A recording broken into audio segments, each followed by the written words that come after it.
প্রথম আলোর প্রধান শিরোনাম, বেপরোয়া ২৩৭ কিশোর গ্যাং। সরকারের একটি গুরুত্বপূর্ণ সংস্থার প্রতিবেদনে বলা হয়েছে, ভয়ঙ্কর সব অপরাধে জড়িয়ে পড়ছে কিশোর গ্যাংয়ের সদস্যরা। খবরটিতে সারা দেশের চিত্র তুলে ধরে বলা হয়েছে, সারা দেশে কিশোর গ্যাংয়ের সদস্য ২৩৭২ জন। শুধু ঢাকা ও চট্টগ্রাম মহানগরেই কিশোর গ্যাং রয়েছে ১৮৪টি। কিশোর গ্যাংয়ের সদস্যদের বিরুদ্ধে মামলা রয়েছে ৭৮০টি। ২০২৩ সালে রাজধানীতে যত খুন তার ২৫টি কিশোর গ্যাং সংশ্লিষ্ট। স্বরাষ্ট্রমন্ত্রী আসাদুজ্জামান খান বলেছেন, কিশোর গ্যাং নির্মূলে পুলিশের পাশাপাশি স্থানীয় জনপ্রতিনিধি, শিক্ষক, অভিভাবক সহ সবাইকে এগিয়ে আসতে হবে। পত্রিকাটির আরেকটি শিরোনাম, তাপপ্রবাহ আরও প্রাণঘাতী হয়ে উঠতে পারে। খবরে জাতিসংঘের একটি প্রতিবেদন উদ্ধৃত করে বলা হয়েছে, আগামী বছরগুলোতে তাপপ্রবাহ আরও শক্তিশালী হয়ে বাংলাদেশ ও ভারতে বড় বিপদ ডেকে আনতে পারে। ঢাকা, রাজশাহী, রংপুর ও খুলনায় তাপপ্রবাহের বিশেষ সতর্কতা জারি করা হয়েছে। আরও ৩-৪ দিন তাপপ্রবাহ চলবে বলে জানিয়েছে আবহাওয়া বিভাগ। প্রধানমন্ত্রীর গতকালের একটি বক্তব্য উদ্ধৃত করে আরেকটি শিরোনাম, অর্থনীতিবিদদের প্রতি প্রধানমন্ত্রী, স্থানীয় জনগণ ও বাস্তবতা বিবেচনা করে পরিকল্পনা প্রণয়নের আহ্বান। গতকাল বাংলাদেশ অর্থনীতি সমিতির ২২তম দ্বিবার্ষিক সম্মেলনের উদ্বোধনী অনুষ্ঠানে প্রধানমন্ত্রী স্থানীয় জনগণ ও বাস্তবতা বিবেচনায় নিয়ে পরিকল্পনা, নীতি ও কর্মসূচি গ্রহণের জন্য দেশের অর্থনীতিবিদদের প্রতি আহ্বান জানিয়েছেন। তিনি বলেন, আমি অর্থনীতিবিদদের কাছে এটাই প্রত্যাশা করি, দেশের মানুষের কথা চিন্তা করে আপনারা আপনাদের পরিকল্পনা ও নীতিমালা প্রণয়ন করবেন। সমকালের শিরোনাম, বগি ইঞ্জিনে আটকে যাচ্ছে রেলের গতি। খবরে বলা হয়েছে, গেল ৫ বছরে রেলের উন্নয়ন প্রকল্পে সরকার ৬৩,৩৮০ কোটি টাকা খরচ করলেও বগি ও ইঞ্জিন সংকটে ধুঁকছে সংস্থাটি। রেলের পরিসংখ্যানে বলা হয়, ইঞ্জিনের ৬০% ও যাত্রীবাহী বগির ৪৭% মেয়াদোত্তীর্ণ। এই মে মাসের প্রথম ১৩ দিনে বিভিন্ন স্থানে ইঞ্জিন বিকল হয়েছে ১৭ বার। গত এপ্রিলে ৪৪ বার ইঞ্জিন বিকল হয়ে ট্রেন চলাচল বিঘ্নিত হয়েছে। খবরে আরও বলা হয়, রেলে নতুন বগি প্রয়োজন ১৬৩০টি আর পাওয়ার সম্ভাবনা ২৩৫টি। আপাতত বগি ইঞ্জিন কেনার নতুন প্রকল্পও নেই। দেশের রাজনৈতিক পরিস্থিতি নিয়ে সমকালের আরেকটি শিরোনাম, ভারত বিরোধী কঠোর অবস্থান থেকে সরতে চায় বিএনপি।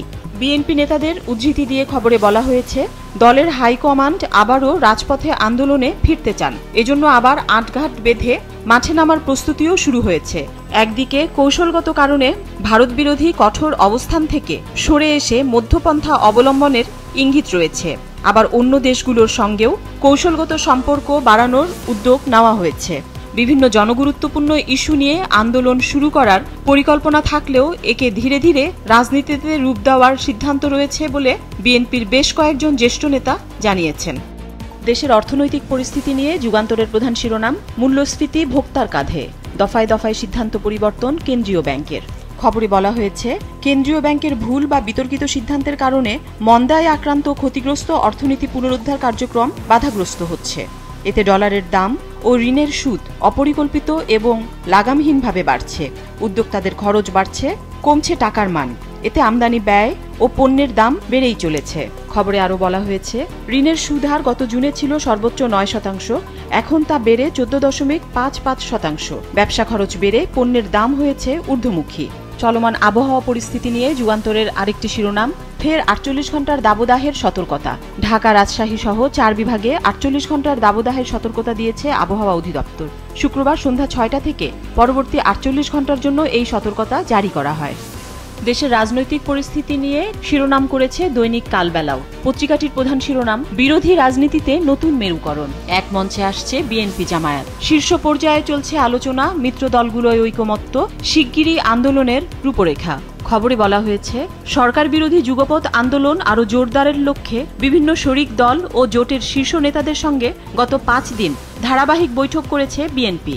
বৈঠকে এসব যুগপৎ আন্দোলনে এবার জামায়াতে ইসলামীকে সম্পৃক্ত করতে বিএনপির অধিকাংশ মিত্র দল ও জোটের শীর্ষ নেতারা জোর পরামর্শ দিয়েছেন। বিএনপি মহাসচিব মির্জা ফখরুল ইসলাম বলেন, আমাদের সামনে আর কোনো বিকল্প নেই। দলমত নির্বিশেষে ভেদাভেদ ভুলে একত্র হয়ে সরকারকে সরাতে হবে।